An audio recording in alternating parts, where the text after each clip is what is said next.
Hello students. In the last class we have already discussed how did the British gain control over South India through the Carnatic Wars. Now after gaining victory in the South India, the British turned their attention towards the rich Bengal province in the east. Why did they turn their attention towards the rich Bengal province? The reason was the Bengal province had made tremendous progress in the fields of agriculture, industry and commerce, and it had become very rich. The British were also making huge profits from this province. What was the reason? The reason was the Mughal Emperor Farrukh Shiar had issued dastaks to the British. Now what is dastak? Dastak is a license to import and export the goods without paying any tax.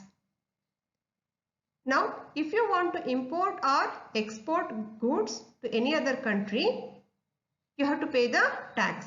Now if you import, you have to pay the import duty. If you export goods, you have to pay the export duty. Now Farrukh Shiar had given the dastaks, which was a license to import and export the goods without paying any tax.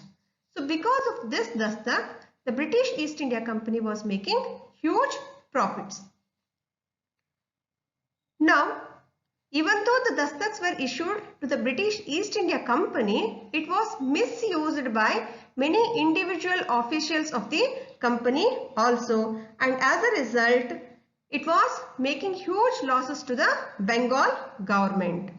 Therefore, all the Nawabs of Bengal, beginning from Murshid Ali Khan to Ali Wadi Khan, opposed the misuse of dastaks by the company officials. Now, this led to the confrontation between the Nawabs and the British and finally resulted in two crucial wars between Bengal and British. Those two wars are called as the Battle of Plassey and the Battle of Buxar. Now, first we shall study about the Battle of Plassey. So, the Battle of Plassey is considered as a very decisive battle which turned the history of India. This war was fought in the year 1757 between young Nawab Siraj-ud-Dawla and the British. So, after the death of Ali Wadi Khan, the Nawab of Bengal, his grandson Siraj-ud-Dawla became the Nawab of Bengal. So, he could not tolerate the misuse of dastaks by the British and waged war against the British, and this is called as the Battle of Plassey. Now, we shall study the causes for the Battle of Plassey in detail. The first cause, as we already know, was the misuse of dastaks. So, even though the dastaks were issued to be used only by the East India Company, it was misused by the individual officials of the company, thereby bringing huge losses to the Bengal government, and therefore the Nawabs of Bengal opposed the British. The second cause was the mending of Fort William. So we already know that the British had built a very famous fort in Calcutta known as Fort William. Now, the British repaired the Fort William without taking any permission from Nawab Siraj-ud-Dawla, and not only that, they also placed the cannons in the fort. This angered Siraj-ud-Dawla, and he told the British officials to remove cannons from the fort. But the British did not listen to Nawab Siraj-ud-Dawla. So this was the second cause for the Battle of Plassey. Now the third cause was the Black Hole tragedy. Now Siraj-ud-Dawla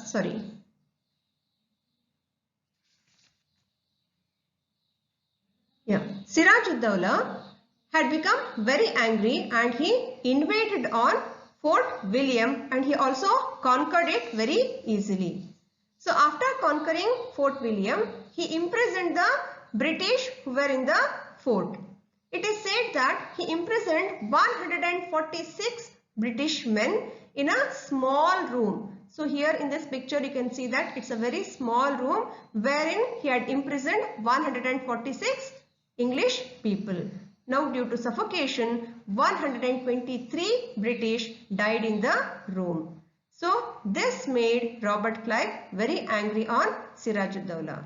So we already know that Robert Clive was a very important person who was responsible for the victory of the British in the Carnatic Wars. Now he came to Bengal to take revenge on Siraj-ud-Dawla. So after coming to Bengal, what did Robert Clive do? So he made agreements with many rich people of Bengal like Manik Chand, Omni Chand, Jagat Seth and others. He was also successful in convincing Mir Zafar to help the British. Who was Mir Zafar? Mir Zafar was the military general of Siraj-ud-Dawla. Robert Clive promised Mir Zafar that he would make him the Nawab after getting the victory in the Battle of Plassey. So encouraged by all these developments, that is gaining friendship with the rich merchants of Bengal, making friendship with Mir Zafar, gaining encouragement by all these developments, Robert Clive declared war against Siraj-ud-Dawla in the year 1757. Now, due to the treachery of Mir Zafar, Siraj-ud-Dawla was defeated in the battle. He tried to escape from the battlefield, but he was captured and also killed by the British. So, in a nutshell, we can say that what were the causes for the Battle of Plassey? The first one was the misuse of dastaks by the British. Second one was the mending of the Fort William without taking any permission from Nawab Siraj-ud-Dawla. Then third one was the Black Room tragedy. Now, what were the results of the Battle of Plassey? This is very important from both the causes as well as the results. They are very important from the point of view of the exam.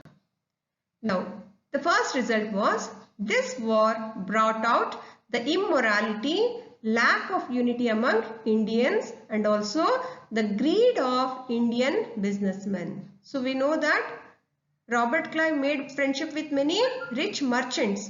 So why did they help the British? Because they were very greedy. They wanted to make more and more money. So they became ready to help the British.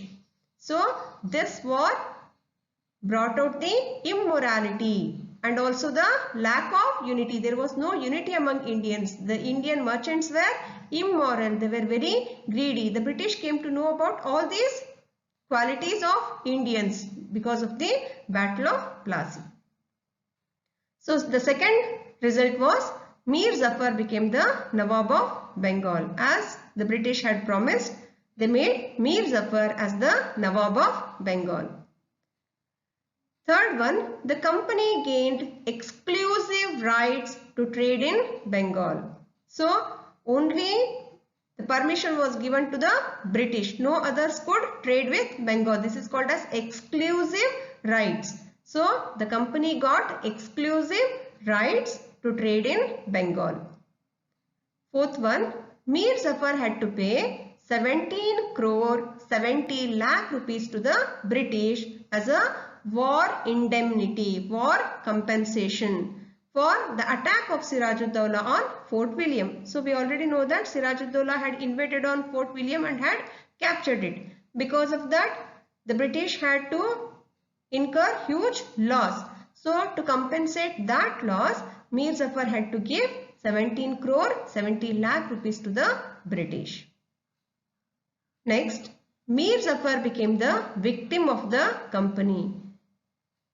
Even though the treasury of Bengal became bankrupt, the greediness of the company and its officials was not satisfied. So when Mir Zafar became unable to satisfy the hunger of the British for more and more money, the British posed him as very inefficient and appointed his nephew Mir Qasim as the Nawab of Bengal.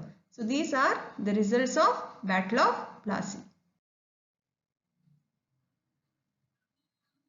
Now in the year 1764, another important battle took place between Bengal and the British, and this battle is known as the Battle of Buxar.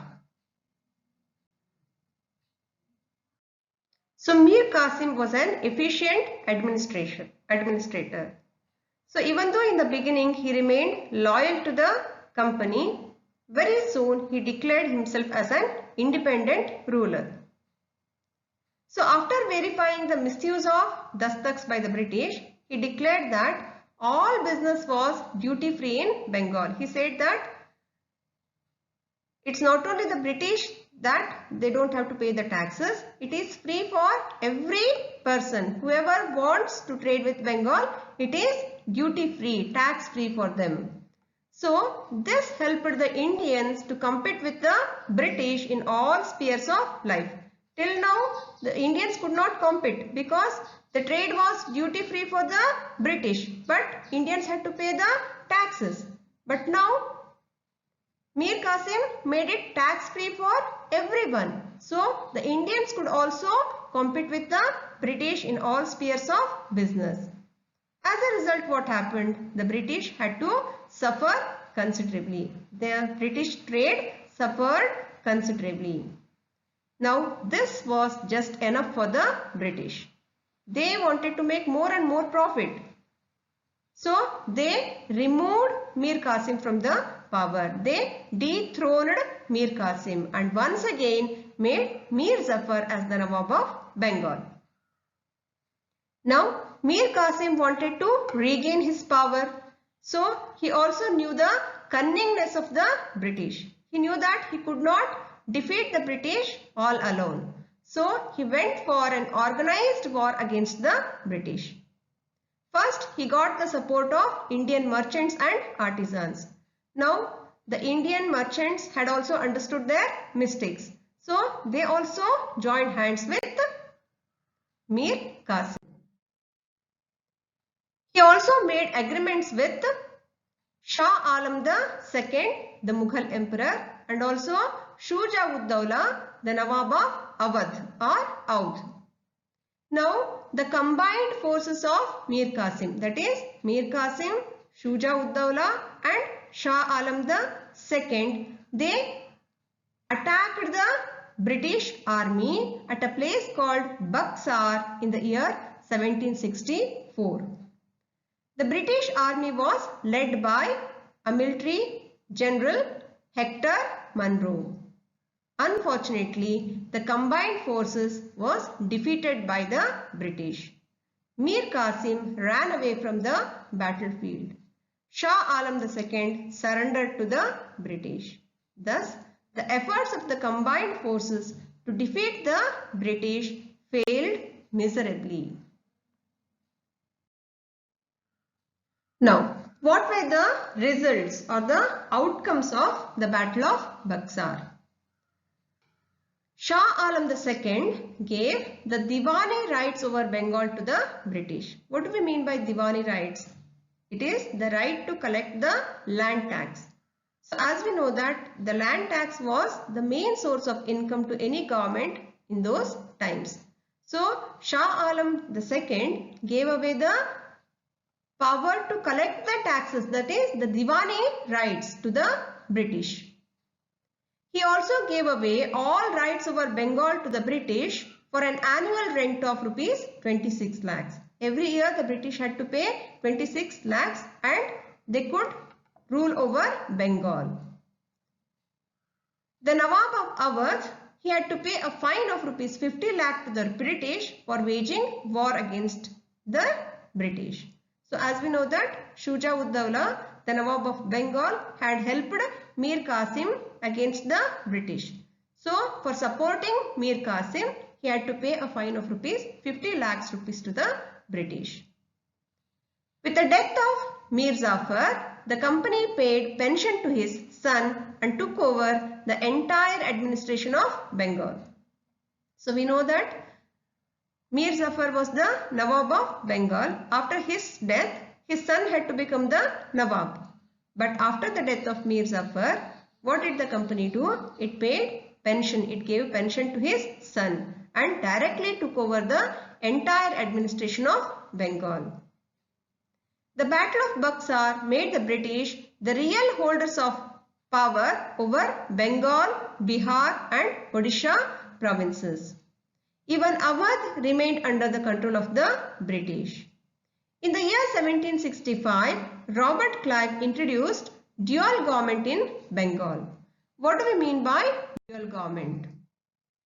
So, according to the dual government, the British had the right to collect the taxes, whereas the Nawab had the power only over the administrative issues like justice and others. This is called as the dual government.